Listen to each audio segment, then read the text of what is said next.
नोंथाङा Apache motor cycle लानो लुबैयो नामा? बेनिखायनो क'क्राझारनि डीजे एन्टारप्राइज बुकनि टिभिएस स'रमआव फै आरो गावनि मोजां मोननाय मटर साइकेलखौ ला। कालि फुजा फोरबोनि क'क्राझार डीजे एन्टारप्राइज टिभिएस स'रमआव धामाका अफार सोलिगासिनो। नोंथाङा नोंथांनि मोजां मोननाय बाइकखौ 8,999 रां एबा 10,999 रांनि डाउन पेमेन्टनि गेजेरजों बायनो हागोन। मोनफ्रोम मटर साइकेल बायनायजों लोगोसे 5 लिटार पेट्रल आरो गंनै हेलमेट बेसेन नाङाजासे होनाय जागोन। गोसोम, गोथां, गोमो डीजे एन्टारप्राइज स'रमआव बायदि रोखोम गाबनि मटर साइकेलफोर दं। ब्लुटुथ कानेक्टिभिटिजों अपाचे मटर साइकेल बायनाय समाव दाहारनि गनायथिखौ 2 मिनिटनि गेजेरावनो खालामनाय जागोन।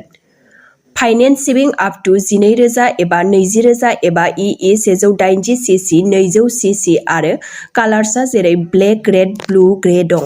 जुदि नोंथाङा जोबोर बाङाइ सुदनि गेजेरजों अपाचे मटर साइकेल बायोब्ला नोंथाङा बाङाइसिन दलिलनि थाखाय क'क्राझारनि जेडी र'डआव टिभिएस स'रमआव थांनानै रांखान्थिनि गेजेरजों अपाचे मटर साइकेलखौ गोरलैयैनो बायनो हागोन।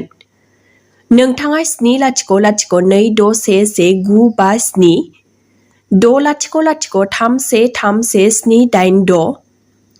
6,00,313177788 आव जगाजग खालामनो हागोन आरो बांसिनै मिथिनो थाखाय 8822434311 आव हागोन। नोंथाङा अपाचे मटर साइकेल लानो लुबैयो नामा? बेनिखायनो क'क्राझारनि डीजे एन्टारप्राइज बुकनि टिभिएस स'रमआव फै आरो गावनि मोजां मोननाय मटर साइकेलखौ ला।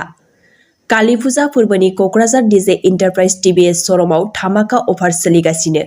नोंथाङा नोंथांनि मोजां मोननाय बाइकखौ 8,999 रां एबा 10,999 रांनि डाउन पेमेन्टनि गेजेरजों बायनो हागोन। मोनफ्रोम मटर साइकेल बायनायजों लोगोसे 5 लिटार पेट्रल आरो गंनै हेलमेट बेसेन नाङाजासे होनाय जागोन। गोसोम, गोथां, गोमो डीजे एन्टारप्राइज स'रमआव बायदि रोखोम गाबनि मटर साइकेलफोर दं। ब्लुटुथ कानेक्टिभिटिजों अपाचे मटर साइकेल बायनाय समाव दाहारनि गनायथिखौ 2 मिनिटनि गेजेरावनो खालामनाय जागोन। फाइनेन्स सिबिं आप टु 12,000 एबा 20,000 एबा EE 180 सीसी 200 सीसी आरो कालार्सआ जेरै ब्लेक, रेड, ब्लु, ग्रे दं।